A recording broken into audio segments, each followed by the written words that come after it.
Hello guys, welcome back to one stop biology. So आज के video में हम पढ़ने वाले हैं हमारा लास्ट टॉपिक क्लास 12 बायोलॉजी जो है एनसीईआरटी की उसका सेकंड चैप्टर का, जो कि है sexual reproduction in flowering plants. ठीक है, तो आज के वीडियो में हम पढ़ेंगे सीड और फ्रूट्स के बारे में। आपने अगर पिछले वीडियोस देखे होंगे तो आपने देखा होगा कि हमने बाकी पूरे जो टॉपिक्स हैं फ्लावरिंग प्लांट्स में सेक्सुअल रिप्रोडक्शन कैसे होता है वो कवर कर लिया है, राइट। तो हमने एग्जैक्टली फीमेल और मेल जो रिप्रोडक्टिव ऑर्गन्स होते हैं, फॉर्मेशन ऑफ गैमेट्स होता है, जो गैमेटोजेनेसिस होता है ना, वो देखा था। फर्टिलाइजेशन कैसे होता है, पॉलिनेशन कैसे होता है, आफ्टर फर्टिलाइजेशन जो पोस्ट फर्टिलाइजेशन इवेंट्स में हमने पढ़ा था कि एंडोस्पर्म कैसे डेवलप होता है, एम्ब्रायो कैसे डेवलप होता है मोनोकॉट और डाइकॉट्स में, है ना। तो अब हम सिर्फ जो है हमारे लिए बचा है सीड और फ्रूट्स का एक छोटा सा टॉपिक। तो आज के वीडियो में चलिए वो देख लेते हैं। तो पहले शुरू करते हैं सीड से। तो बेसिकली गाइस जो है सीड को हम बोलते हैं कि सेक्सुअल रिप्रोडक्शन का जो फाइनल प्रोडक्ट होता है वो होता है सीड, है ना। और इसको हम डिस्क्राइब कैसे करते हैं, इसको डिस्क्राइब करते हैं कि ये और कुछ नहीं बल्कि फर्टिलाइज्ड ओव्यूल होता है ना। तो हमने बहुत बारी बारी पिछले वीडियो में पढ़ा है कि जो फर्टिलाइज्ड ओव्यूल होता है वो होता है सीड, और जो डेवलप्ड ओवरी होती है वो होता है फ्रूट, बहुत सारे प्लांट्स के केसेस में। ठीक है, तो सीड में बेसिकली क्या क्या जो है आपके पार्ट्स होते हैं। तो पहला तो होता है सीड कोट, जो कोट करता है, जो बेसिकली जो हमारे एम्ब्रायो को काइंड ऑफ प्रोटेक्ट करता है। फिर होते हैं कॉटिलेडन्स, है ना, और एम्ब्रायो एक्सिस होती है। ठीक है, तो ये तीन पार्ट होते हैं सीड में। अब कॉटिलेडन्स क्या होते हैं? तो कॉटिलेडन्स जो एम्ब्रायो में होते हैं वो बहुत ही सिंपल स्ट्रक्चर माने जाते हैं, थिक और स्वोलन होते हैं क्योंकि ये स्टोर करते हैं फूड, है ना। तो जैसे लेग्यूमिनस प्लांट्स में आपने देखा होगा कि बहुत ही थिक कॉटिलेडन्स होते हैं, है ना। तो बेसिकली ये थिक और स्वोलन होते हैं बिकॉज ये स्टोर करते हैं फूड। तो हम कुछ बेसिकली डायग्राम्स देखेंगे सीड के। इससे पहले हम देखें, पहले समझ लें कि सीड होता क्या है ना। तो जो मेच्योर सीड होता है वो या तो नॉन एल्ब्यूमिनस या एक्स एल्ब्यूमिनस हम बोल सकते हैं होता है, या तो वो एल्ब्यूमिनस हो सकता है। तो बेसिकली नॉन एल्ब्यूमिनस सीड क्या होता है? नॉन एल्ब्यूमिनस सीड में कोई भी एंडोस्पर्म नहीं बचता है। ठीक है, जो एंडोस्पर्म है वो कंप्लीटली कंज्यूम हो जाता है एम्ब्रायो डेवलपमेंट के टाइम पे। और इसके एग्जाम्पल्स हैं पी और ग्राउंडनट। तो हमने पिछले वीडियो में जब एंडोस्पर्म के बारे में पढ़ा था तो हमने ये पढ़ा था, है ना, कि या तो कंप्लीटली कंज्यूम हो जाएगा ये एम्ब्रायो डेवलपमेंट में, और या तो ये कंप्लीटली कंज्यूम नहीं होता है और ये बाद में सीड जर्मिनेशन के टाइम पे यूज करता है प्लांट, है ना। तो अगर ये कंप्लीटली कंज्यूम हो जाता है तो हम बोलते हैं कि नॉन एल्ब्यूमिनस सीड है वो। ठीक है, अगर एंडोस्पर्म कंप्लीटली कंज्यूम नहीं होता है और वो रह जाता है एम्ब्रायो डेवलपमेंट के टाइम पे, जैसे कि आपका कैस्टर के केस में होता है, कोकोनट के केस में होता है, वीट, मेज, बहुत सारे ऐसे प्लांट्स के केस में होता है, तो इसको हम बोलते हैं एल्ब्यूमिनस सीड। ठीक है, अब बहुत सारे सीड्स जैसे कि ब्लैक पेपर हो गया या बीटरूट का सीड हो गया, उसमें क्या है कि न्यूसिलस रह जाता है। ठीक है, तो अगर जो है रेसिडुअल ये न्यूसिलस है तो ऐसे हम सीड को बोलते हैं पेरिस्पर्म। क्या बोलते हैं? पेरिस्पर्म। ठीक है, अब जो आपके आपके जो इंटेग्यूमेंट्स होते हैं ओव्यूल्स में, तो हमने जब ओव्यूल का स्ट्रक्चर पढ़ा था तो हमने पढ़ा था कि आउटर कवरिंग होती है प्रोटेक्शन के लिए, है ना।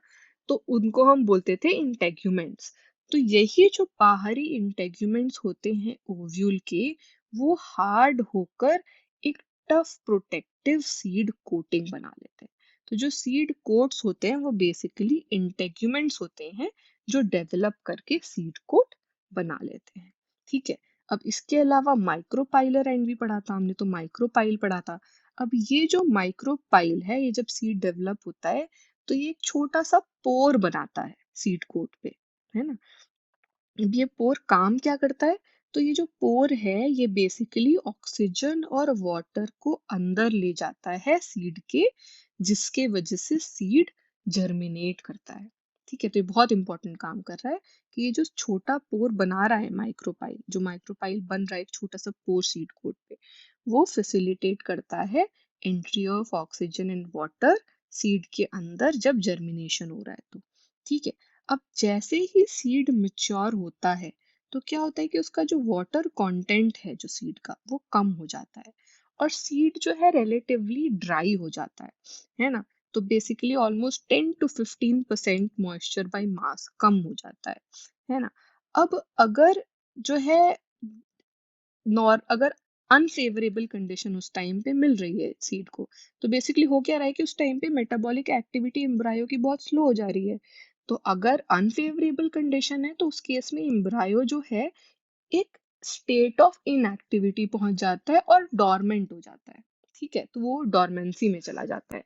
बट अगर कंडीशन फेवरेबल है तो यही जो है सीड आपका, यही जो एम्ब्रायो है वो जर्मिनेट कर जाता है। ठीक है, बाय फेवरेबल कंडीशन मेरा क्या मतलब है कि उसको एडिकेट अमाउंट में मॉइस्चर मिल रहा है ना। तो उसको एडिकेट अमाउंट में मॉइस्चर मिल रहा है, उसको एडिकेट अमाउंट में ऑक्सीजन मिल रहा है, और जो है उसको एक टेम्परेचर सूटेबल मिल रहा है जर्मिनेशन के लिए। तो अगर ये सारी कंडीशंस जो फेवरेबल हैं वो मिल रही हैं, तो क्या होता है सीड जर्मिनेट कर जाता है। अब सीड जर्मिनेट करता है तो क्या होता है, उसके पहले एक बार हमने ये जो डायग्राम्स बनाए हैं वो देख लेते हैं। ठीक है, तो ये सारे सीड के ही डायग्राम हैं। तो ये जो आपको दो दिख रहा है यहाँ पर, ये बेसिकली कोटिलेडन्स है ना। तो ये डाइकॉट सीड है और ये माइक्रोपाइल है जो कि एक पोर बना रहा है। अब यहाँ पर भी आपको एक अलग तरीके का सीड दिख रहा है। तो यहाँ आप देखेंगे कि बाहर जो है सबसे सीड कोट है, उसके अंदर एंडोस्पर्म है, उसके अंदर कोटिलेडन है। अब एम्ब्रायनल एक्सिस पे एक तो आपको शूट मिलेगा, है ना। तो शूट एपिकल मेरिस्टम जिसको हम बोलते हैं, जहां से आगे जर्मिनेशन के बाद शूट बनता है, और आपको रूट एक्सिस मिलेगी। तो हाइपोकोटाइल बोलते हैं, राइट। एपिकोटाइल और हाइपोकोटाइल लास्ट वीडियो में हमने पढ़ा था। रूट एक्सिस है ना, और यहाँ पर रूट टिप भी है। ठीक है, तो ये आप देख रहे हैं अगेन डाइकॉट प्लांट है। ठीक है, यहाँ पर एक तीसरा अलग तरीके का सीड है। यहाँ पर भी आपको सबसे बाहर तो सीड कोट ही मिलेगा, उसके बाद आपको कॉटिलेडन मिल रहा है ना। यहाँ पर भी आपको शूट एपिकल मेरिस्टेम मिलेगा। फिर यहाँ पर भी आपको रूट, शूट और रूट एक्सिस तो होंगे ही।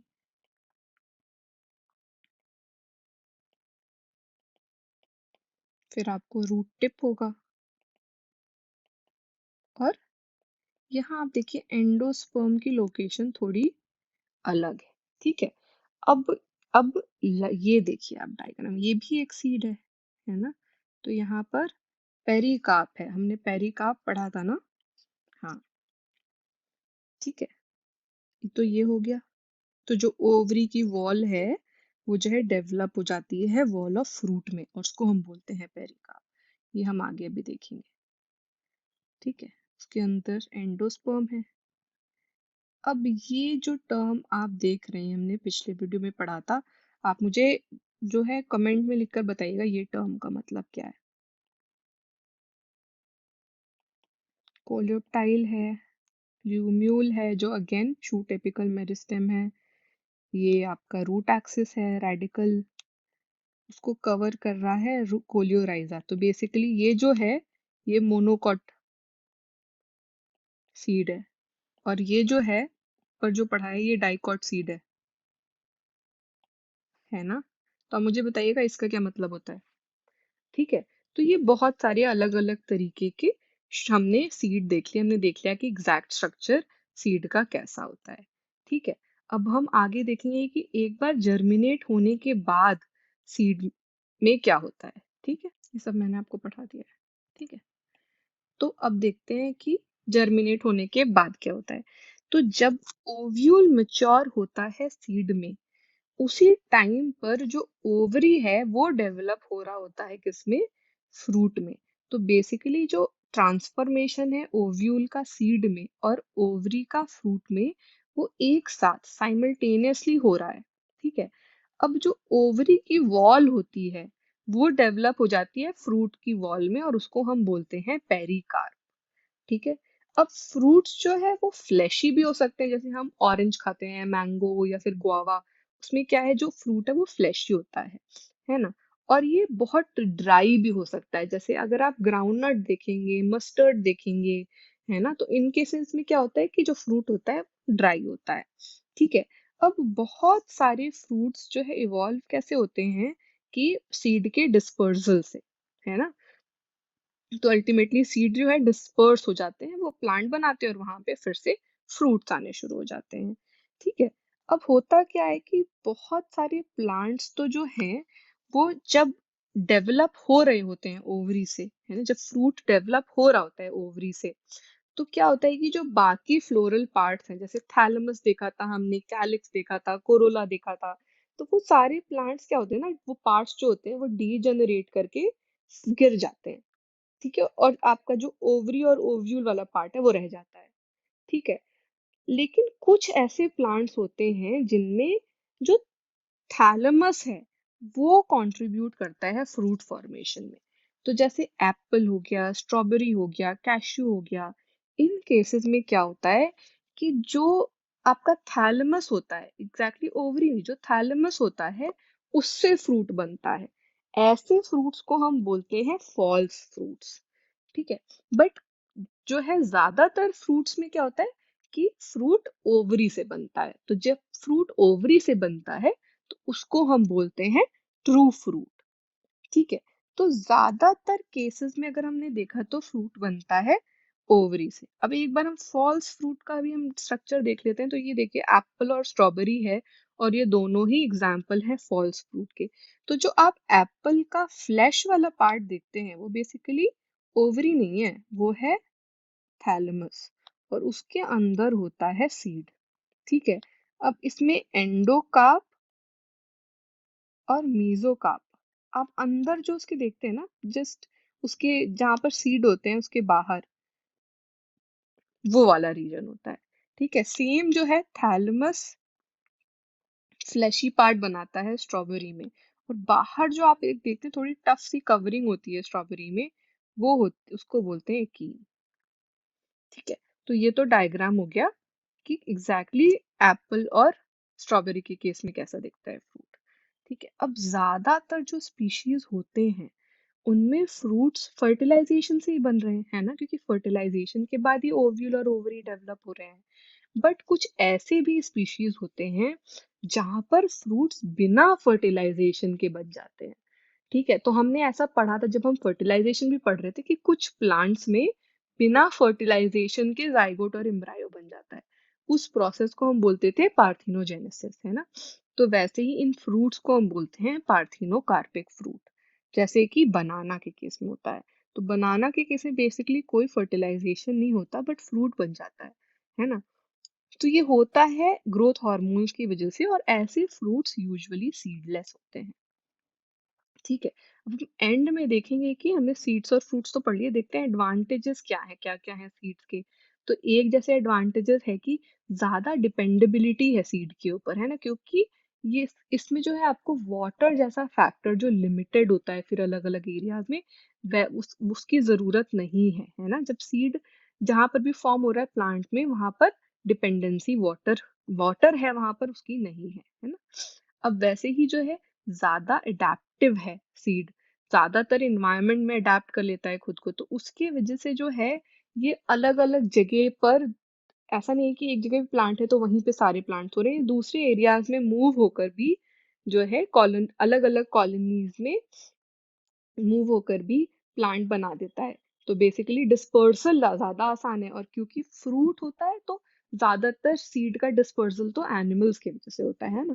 जैसे जो भी एनिमल्स डिपेंडेंट हैं इसके फ्रूट्स के ऊपर अपने बेसिकली फूड के लिए, तो वो क्या है इधर उधर मूव करते हैं, कैरी करते हैं अपने साथ, फ्रूट को जिसमें सीड भी होता है, और जहां पर ही वो सीड गिरा देते हैं वहां पर प्लांट हो जाता है। बट अगर सीड ज्यादा अडेप्टिव नहीं होता तो भाई वो जर्मिनेट ही नहीं होता। बट क्योंकि ज्यादा अडेप्टिव होता है तो जर्मिनेट भी इजीली हो जाता है ना।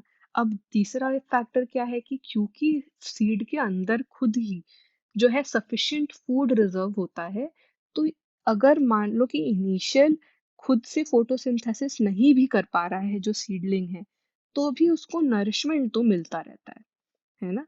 तो सर्वाइवल का चांस जो है ज्यादा है। ठीक है।